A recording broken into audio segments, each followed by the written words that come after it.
You suddenly wonder what it's all about. That's love. Oh, that's love. That's love. It's when you think you're on solid ground. Just a word and you're upside down. That's love. Oh, that's love. That's love. That's love. Well, one day, our old friend, Giant Belly Bulge, decided to go fishing for sharks. And he decided to take Matthew and Zoe Redfern with him. Now, we all know how Giant Belly Bulge invented the belly button and how he invented the belly ache. Yes. Well, this is how Giant Belly Bulge invented the belly flop. So, Giant Belly Bulge started to climb into his car.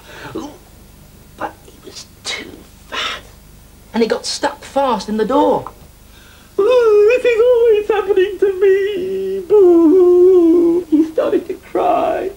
And just then, Zoe saw a pin lying, gleaming on the ground. Aha, she thought. Hi, Olive. Hi. Oh, that M25. They're not asleep yet, are they? Donald's telling them another Giant Belly Bulge story. I was quite sorry to miss it. The pin was very sharp, and Zoe looked at Giant Belly Bulge's huge, fat, juicy bottom. Shall I? She said to Matthew. Shall I?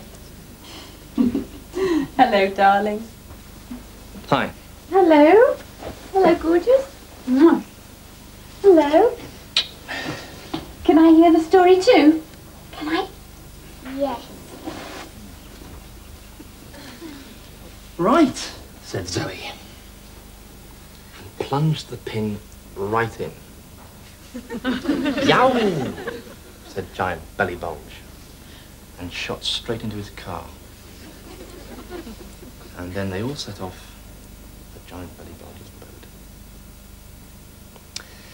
And now Mummy's going on with the story. Is she? Yes, I've got to do something. What now?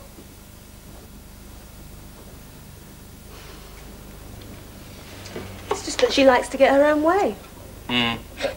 By every method you could think of. Hi.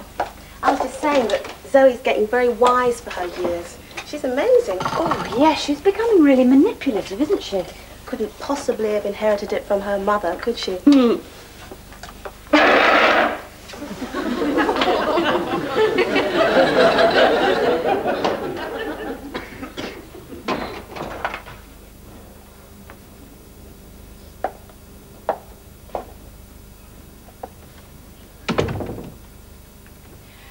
I have to go to Leeds tomorrow, stay overnight.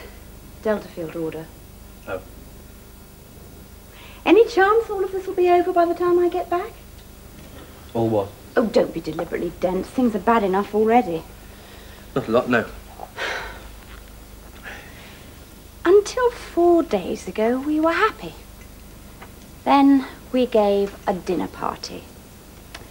Beryl Glossop, an esteemed university lecturer who bores for England, started banging on about her department's survey in premarital sex. Goodness gracious. They've discovered that young men and women have sex in roughly equal proportions. Wow. Still reeling from the shock, we go on to learn that boys exaggerate the number of their conquests in the field, or anywhere else. And girls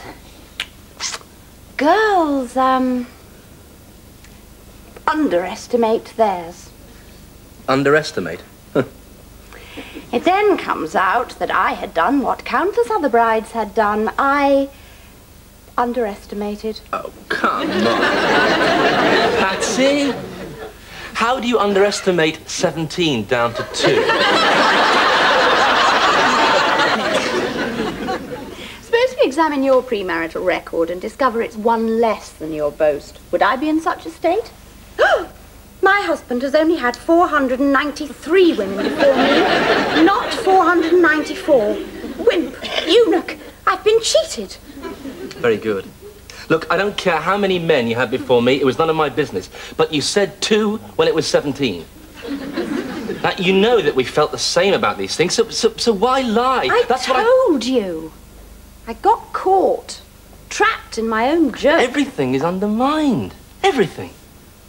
I'm watching you, waiting for the next one. It's too stupid. And then when I hear that Zoe is over-manipulative, well, instead of enjoying her precociousness, instead of laughing at her, taking after Mummy, I'm furious because she's doing just that. And I'm furious with myself for being furious. Because I've been one of the manipulated, one of the mugs. I despise myself for feeling like this. It's supposed to be beneath me. I'm completely destabilized. And all over the banal revelation that my missus experimented a bit, well, quite a bit, actually, before she met me. Who cares?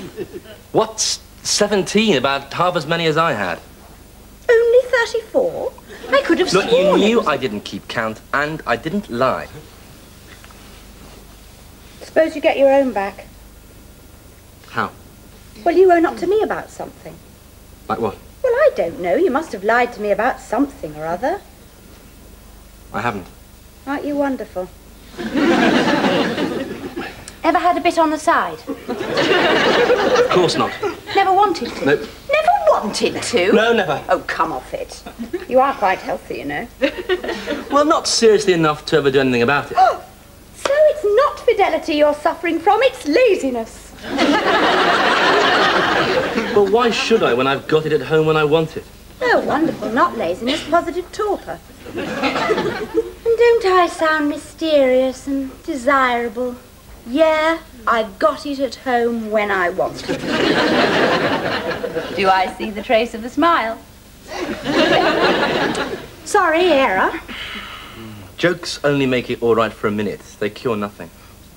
If we can keep them coming long enough, we'll have made it to the grave.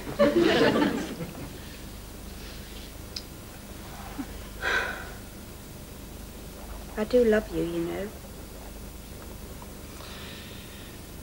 And me, you. Sometimes it isn't enough, is it?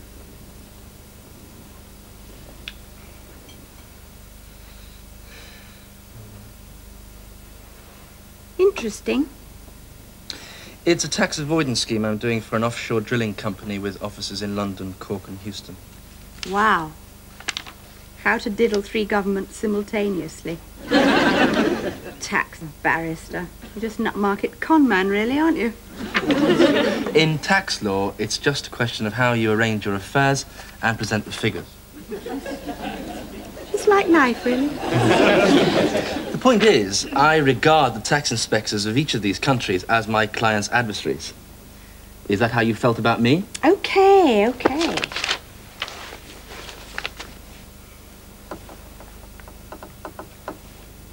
Suppose a bit of the other's out of the question, isn't it? I'm sorry, I just couldn't... No, of course. Sorry. Sorry to mention anything so grubby in a sanitized zone. But don't worry about me, I'll be all right. I'll just pop down and have a chew on the kitchen table in a minute.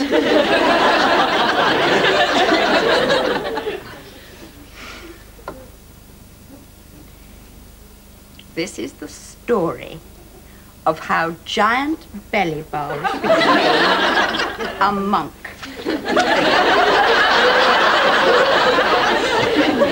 Once upon a time, Giant Belly Bulge was married.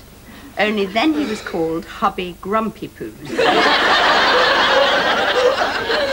And he called his wife Lucy Elastic. Her knickers kept falling down. They fell down 17 times.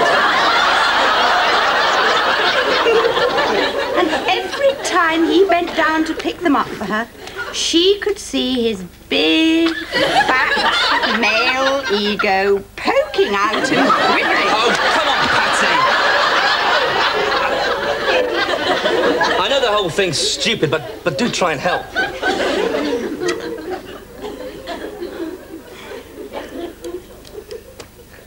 Since the day we got married, I've been so happy, I wouldn't have believed it.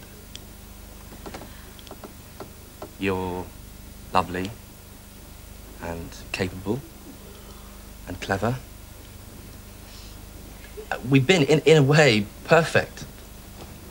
The perfect couple with our perfect children in our perfect house. Our friends squabble, they let each other down, but not us. We were fireproof. Yes. And then, suddenly, I feel like the victim of a used car salesman.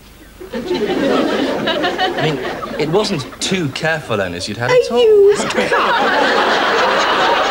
I mean, it was 17, for all I know, tearaways. Are you comparing me to a used car? It was just an image. Some image? Why not say I was a well-serviced old banger and have... Oh, please. You parade yourself as Mr. Non-Sexist, up-to-date, pro-feminist, we're all equal now, missus, and you're 19th bloody century, aren't you? Like all of you. Your wives are your property, your territory, your vehicles. Good for a few rides, that's all. Oh, you've come to accept that we're not new anymore. We're not virginal. You've come to deal in the second-hand market these days. That's acceptable, but 18th hand... Look, the subject is ethical, not territorial. All right, then. Let's talk ethics. What is the maximum number of previous owners a blushing bride can admit to these days, ethically speaking? What number is acceptable to our prospective purchasers? If the number's too high, is the poor little thing still marriageable after all? You know, the marvellous thing about talking through your problems with your wife is that it gets you nowhere in the end. That's right. Big problem. What do you know? Your wife ain't perfect. Just like my husband.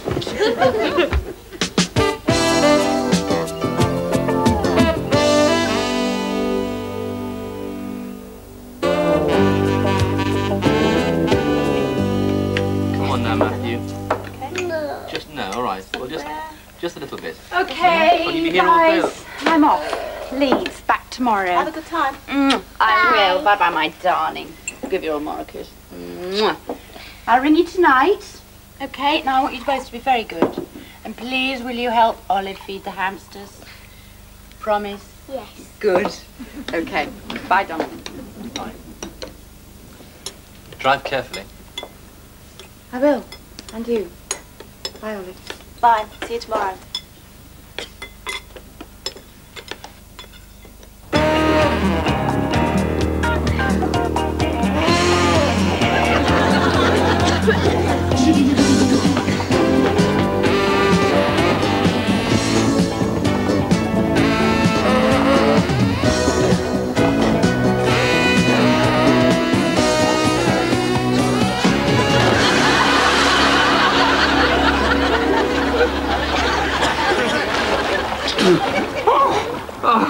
I think I've invented the belly flop. Oh, God.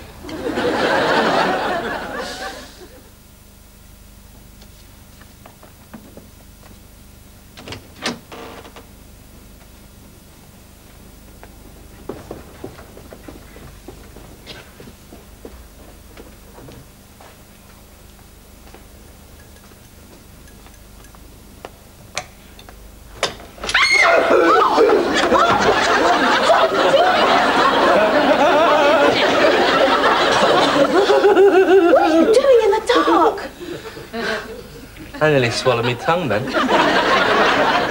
You're out of your skull, aren't you? Oh. What have you been doing, for goodness sake? Flying! Whee! Flying? Yeah. Not swimming? Yeah, that too. But I've cracked flying. It's dead easy. It's the landing that's tricky. That's Patsy's cooking brandy. Oh! Oh, look! Patsy's cooking brandy! Oh! Oh, look out! Look out! Here she comes! Oh! Chip, chop, chippity chop! Here comes her chopper to chop off your... to chop off mine. Yeah. That's horrible. Donald, could I have some, please? Oh, no. Naughty girl. You just want to take the bottle off me, don't you? I need a bigger glass. Come on, you. Bed. Oh, Betty Bye for Donald. Betty Bye. Oh, I'll smack your bottom, Donald. Wash behind your ears. There's a good boy. Oh. I've got no head for booze, you know. No kidding. I drank 2 double. Oh, then.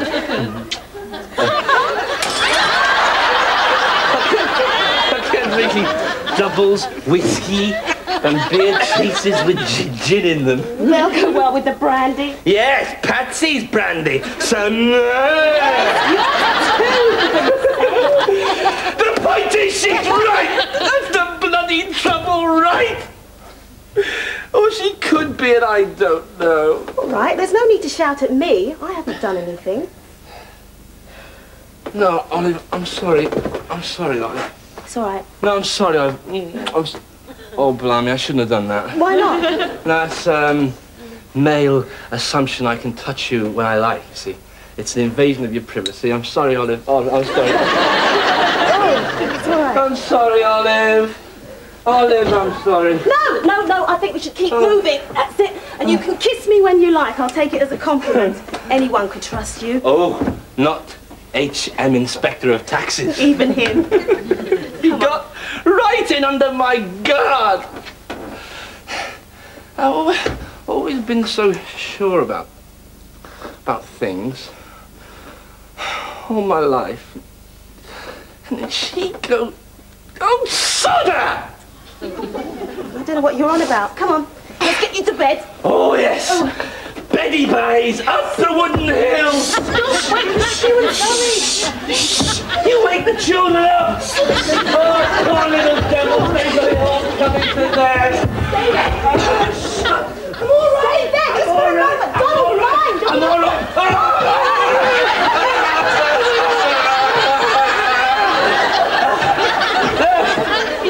I didn't spill a drop.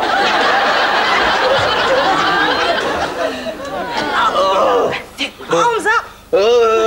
What? You're catching pneumonia. Stay.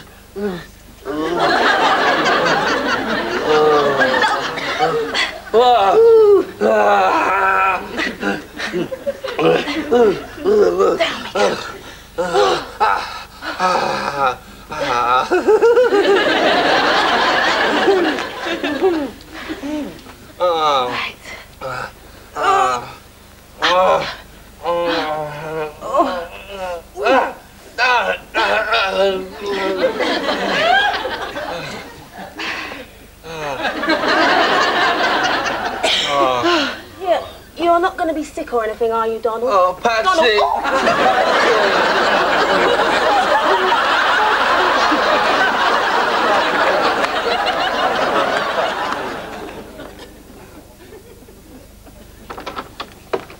Morning. Wakey, wakey. Rise and shine.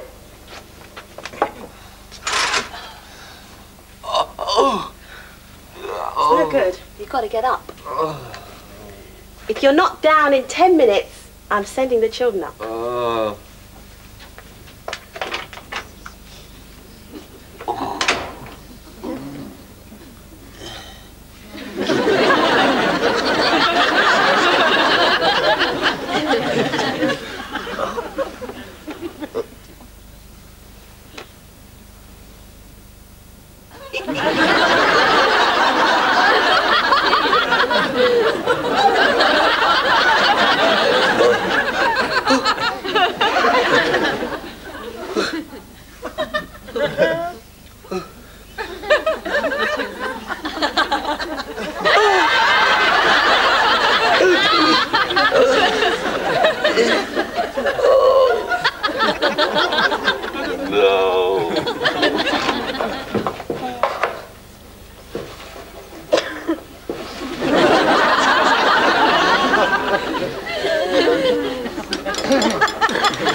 horrible.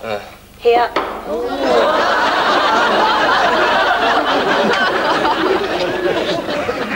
Just tea, I think. You need protein the morning after. That'll get you moving. Liquid at night, protein in the morning.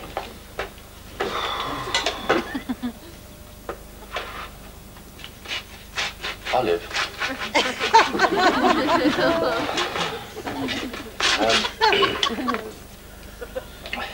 Is this yours? Oh, thanks. Where was it? In bed. With me. Oh, yeah, of course. Cool. You went half rough last night. Like a gorilla. Just got your clothes off when clang, King Kong. How can Patsy sleep with you like that? Neck. Olive, did we sleep together? Only for a while. I got up when I could and went back to my room.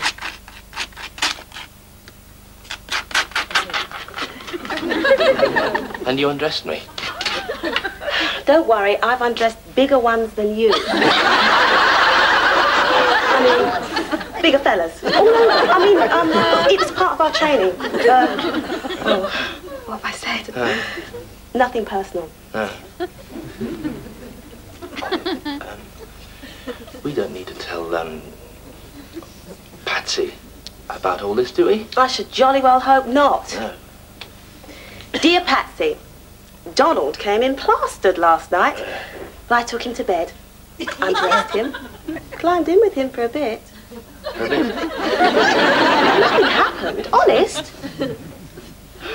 Olive. Nothing did happen, did it? You should be so lucky. Matthew would have stood more of a chance the state you were in. Assuming I wanted to. No, just forget it. I have. It never happened. Right.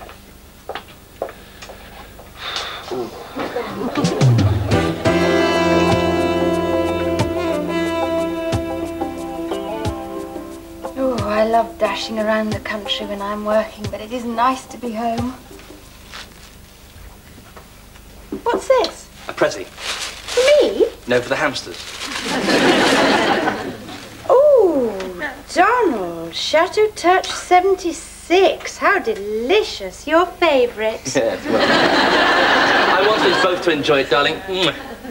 What have I done to deserve this? Married me. Oh, so I'm forgiven, am I? Nothing to forgive. Really? Since when? Well, we've all got to grow up sooner or later, haven't we? Even me. Have you? Well, what have you been up to? Nothing.